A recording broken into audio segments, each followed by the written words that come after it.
હર્ષ રમેશ કુમાર સંઘવી ઈશ્વરના નામે સોગંદ લઉં છું કે ઈશ્વરના નામે સોગંદ લઉં છું કે હું ગુજરાત રાજ્યના નાયબ મુખ્યમંત્રી તરીકે ગુજરાત રાજ્યના નાયબ મુખ્યમંત્રી તરીકે પાર્ટીમાં એક સામાન્ય કાર્યકર્તાની જેમ શરૂઆત કરનારા આજ રોજ બની ગયા છે ગુજરાતના ડેપ્યુટી સીએમ, જેની ચર્ચા અત્યારે ચારેકોર થઈ રહી છે અને તેમના કામની સરાહના પણ થઈ રહી છે, કારણ કે તેઓ સૌથી નાની વયના ડેપ્યુટી સીએમ બન્યા છે. ખૂબ નાની ઉંમરે જ તેમને આટલી મોટી સિદ્ધિ, આટલું મોટું પદ છે એ હાંસલ કરી લીધું છે. આપ સમજી જ ગયા હશો કે હું કોની વાત કરી રહી છું. ચર્ચિત ચહેરામાં આજે વાત કરીશું ગુજરાતના નાયબ મુખ્યમંત્રી હર્ષ સંઘવીની.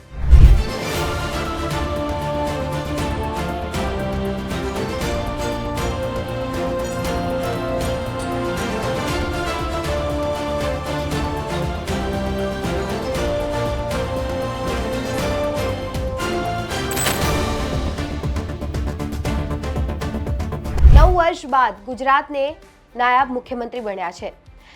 હર્ષ સંઘવી એ ખૂબ નાની ઉંમરમાં જ શરૂઆત કરી દીધી હતી. રાજનીતિની અંદર તેમને ઝંપલાવ્યું હતું અને એક સામાન્ય કાર્યકર્તાની જેમ તેમને પાર્ટીમાં, એટલે કે ભારતીય જનતા પાર્ટીમાં શરૂઆત કરી હતી અને તેઓ હંમેશા પાર્ટીના બેકબોન તરીકે સપોર્ટિવ ભૂમિકામાં જોવા મળ્યા હતા અને એટલા માટે જ તેઓ પહેલાથી જ વડાપ્રધાન નરેન્દ્ર મોદી અને કેન્દ્રીય ગૃહમંત્રી અમિત શાહની ગુડ બુકમાં હરહંમેશ રહ્યા.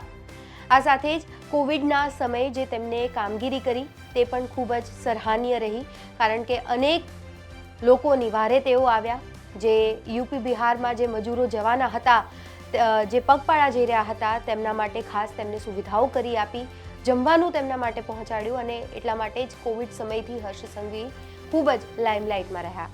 બીજી પણ અનેક ઘટનાઓ હતી જે આકર્ષણની કેન્દ્ર રહી, જેના કારણે હર્ષ સંઘવી હરહંમેશ પોતાનો રિપોર્ટ કાર્ડ છે એ સુધારતા જોવા મળ્યા અને એ જે છબી છે એ એમને કાયમ રાખી છે. એટલા માટે જ તેમના પાસેથી એક્સપેક્ટેશન છે એ હાઈકમાન્ડને પણ ખૂબ જ વધુ થઈ ગઈ અને જેના કારણે તેમને આ પદવી હાંસલ કરી છે.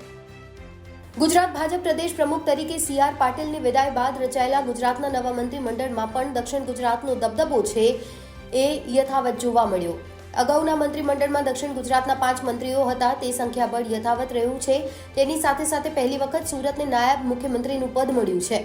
મજૂરાના ધારાસભ્ય હર્ષ સંઘવીએ નાયબ મુખ્યમંત્રી તરીકે શપથ લીધા બાદ તેમના સમર્થકોમાં ખૂબ ઉત્સાહ જોવા મળી રહ્યો છે. દક્ષિણ ગુજરાતના 2 મંત્રીઓ કપાયા છે, જ્યારે દક્ષિણ ગુજરાતમાંથી જ અન્ય 2 મંત્રીઓનો ઉમેરો થતા સંખ્યાબળ 5 જ રહ્યું છે.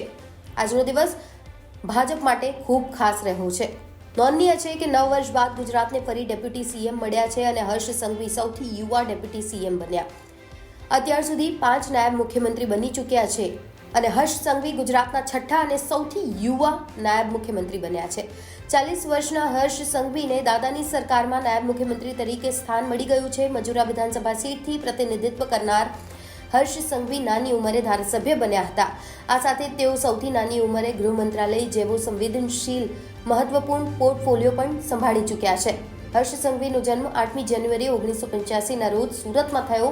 તેમના પિતાનું નામ રમેશ કુમાર સંઘવી અને માતાનું નામ દેવેન્દ્રબેન સંઘવી છે. હર્ષ સંઘવીએ 8મા ધોરણ સુધીનો અભ્યાસ પૂર્ણ કર્યો છે.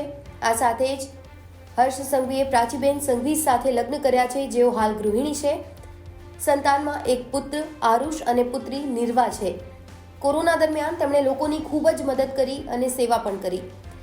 હર્ષ સંઘવી માત્ર 15 વર્ષની વયે રાજકારણમાં જોડાયા હતા અને ભાજપની યુવા પાંખમાં કામ કરતા સમયે તેઓ યુવા મોરચામાં જોડાયા. સંઘવીએ અનુરાગ ઠાકુર અને પંકજા મુંડે સાથે પણ કામ કર્યું. જે વર્ષ 2014માં જ્યારે PM મોદીએ વારાણસીથી ચૂંટણી લડી ત્યારે હર્ષ સંઘવીએ મહત્વની ભૂમિકા ભજવી હતી અને એ જ સમયે ચર્ચામાં પણ હર્ષ સંઘવી આવ્યા હતા. 2012માં સંઘવીને ભારતીય જનતા પાર્ટી દ્વારા મજૂરા વિધાનસભા બેઠક પરથી મેદાનમાં ઉતારવામાં આવ્યા અને આ ચૂંટણી તેઓ રેકોર્ડ બ્રેક વોટ જીતવામાં સફળ રહ્યા હતા. તે સમયે સૌથી યુવાન ધારાસભ્ય બન્યા.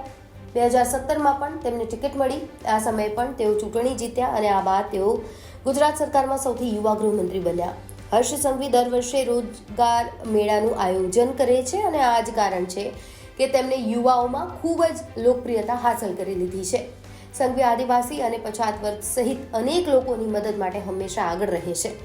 ભૂપેન્દ્ર પટેલ ગુજરાતના મુખ્યમંત્રી છે અને આ સાથે જ 9 વર્ષ બાદ ગુજરાતને નવા નાયબ મુખ્યમંત્રી હર્ષ સંઘવી મળ્યા છે. યુવાનોમાં એક લોકપ્રિય નેતાની છબી પણ તેમને ઊભી કરી છે. આ સાથે જ ગૃહ મંત્રાલય પણ તેમને ખૂબ સારી રીતે સંભાળ્યું છે, જેની પ્રશંસા ચારેકોર થઈ રહી છે. ડ્રગ્સ રેકેટના પર્દાફાશની વાત હોય કે પછી ગુનાહોને સળિયા પાછળ ધકેલવાની વાત હોય, હર્ષ સંઘવી હંમેશા મજબૂતીથી આગળ આવ્યા છે અને લડ્યા છે. આ રિપોર્ટમાં બસ આટલું જ. ગુજરાતના તમામ મહત્વના સમાચાર જોવા માટે અને જાણવા માટે આપ જોડાયેલા રહો ગુજરાત તક સાથે. આપ આપના અભિપ્રાયો પણ અમને કમેન્ટ બોક્સમાં જાણ કરી શકો છો. આ વિડીયોને લાઈક અને શેર કરવાનું ન ભૂલતા. ફરી મળીશું. નમસ્કાર.